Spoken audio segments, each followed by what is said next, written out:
Hello，大家好啊！又係我菠蘿包。今一集呢，我哋一齊嚟整一個好有東南亞特色嘅醬料，佢就係馬拉盞啦。我哋有咗一款咁惹味嘅醬料，又點可以少咗一份東南亞特色嘅小炒呢？喺影片嘅尾段呢，我就會用呢一款醬料嚟炒一個好有東南亞特色嘅金邊粉。如果你都中意食，記得睇埋落去啦。跟住落嚟，我哋一齊嚟準備材料。呢啲係乾嘅金邊粉，大概就150克。呢啲金邊粉呢係乾嘅，我哋需要較長嘅時間將佢浸軟。喺浸金邊粉呢，我哋可以加入暖水嚟一齊浸。跟住落嚟呢，我哋就可以整馬拉盞嘅材料啦。呢啲係泰國嘅蝦膏，就50克。浸軟嘅蝦米呢就70克。香茅就2支，將佢切斷。魚露呢就10克。蒜頭呢就100克。辣椒就50克。如果你唔中意太辣嘅話呢，可以將佢嘅份量減半。乾葱頭就300克。啲乾葱頭呢係比較大粒嘅，我哋要將佢一開四，等陣間呢放入攪拌杯，方便我哋將佢攪碎。啲乾葱頭切碎咗之後呢，將佢裝入攪拌杯，用攪拌機呢將佢攪碎。我哋盡量要將佢攪碎啲。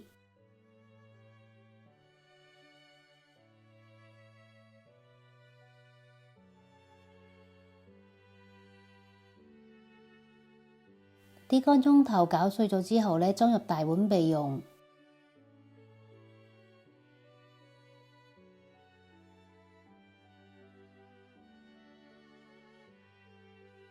跟住呢，又將啲蒜頭倒埋入去。啲蒜頭同埋辣椒呢，可以一齊攪碎。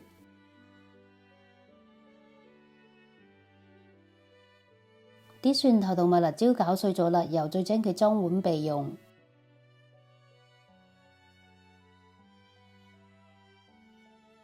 最後呢，就將浸好嘅蝦米呢倒埋入去，將佢攪碎。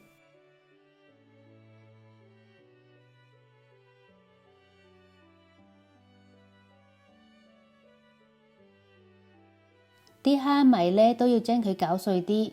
所有材料都準備好啦，我哋而家就煮呢個醬。熱鑊，我哋加入適量嘅花生油。煮呢個馬拉盞呢嘅油份係要多啲嘅。再加入蝦膏，用中細火將啲蝦膏炒香同埋炒碎。啲蝦膏炒香咗啦，跟住就倒入香茅，再將佢爆香。啲香茅同埋蝦膏爆香咗啦，就倒入乾葱，先將佢炒一炒先。跟住就倒埋蒜蓉、辣椒同埋攪碎嘅蝦米。繼續呢，用中細火將佢炒香同埋炒乾啲水分。啲材料呢，炒下係見唔到油份嘅，跟住你就可以加翻少少嘅油入去，繼續翻炒。炒呢啲材料呢，成個過程呢，我炒咗接近20分鐘。成個過程呢，我都係用中細火嚟炒嘅，將佢入邊嘅水分呢炒乾。咁呢個醬料佢個保存期就會長啲啦。跟住加入10克嘅魚露，1茶匙嘅糖。加入約2湯匙嘅老抽，攞佢個顏色嘅。跟住呢，繼續將佢炒勻。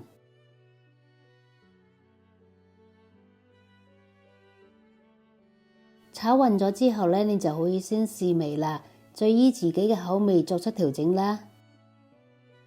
呢個醬呢，煮到呢個程度就煮好噶啦。跟住呢，就用筷子將啲香茅呢夾走，唔要。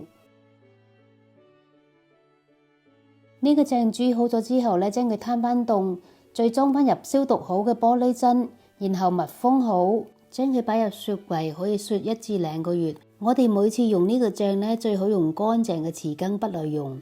跟住落嚟呢，我哋就可以炒金邊粉啦。我哋準備一啲葱段、少少嘅洋葱絲，同埋蝦仁、羅勒，同埋浸軟嘅金邊粉。喺炒金邊粉前呢，我哋先嚟準備一個醬汁。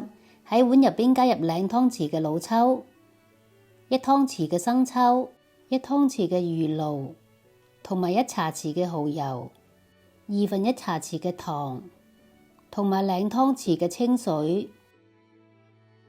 將佢哋撈勻，然後放埋一邊備用。我哋可以用返煮醬料呢個鑊，跟住加入少許嘅油，再加入1湯匙我哋煮好嘅馬拉盞，先將呢個醬料兜一兜佢先，再將準備好嘅蝦仁、洋蔥同埋蔥段加埋入嚟，將呢啲材料咧先爆一爆香佢先，然後咧再加埋金邊粉入嚟，再加入準備好嘅醬汁。我哋用大火咧將佢兜勻，然後翻炒，炒到啲金邊粉變軟就差唔多噶啦。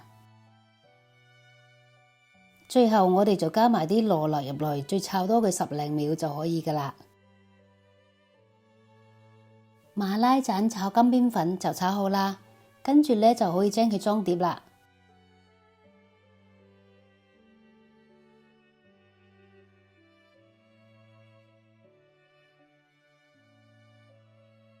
裝完碟之後咧，可以將佢執一執靚仔啲，再喺佢嘅面上邊咧擺上一片羅勒，一碟好惹味嘅馬拉盞炒金邊粉就完成啦。又到咗我試食嘅時間啦，啲金邊粉咧佢食落好惹味，仲帶有啲啲嘅辣味，食完之後咧令到我成個味蕾都開晒。如果你鍾意就試下整啦，同埋分享俾你嘅朋友啦。如果你鍾意我嘅影片，請你訂閱同埋分享我嘅頻道。打開埋隔籬嘅鐘仔，我出新片就會通知你㗎喇，多謝晒。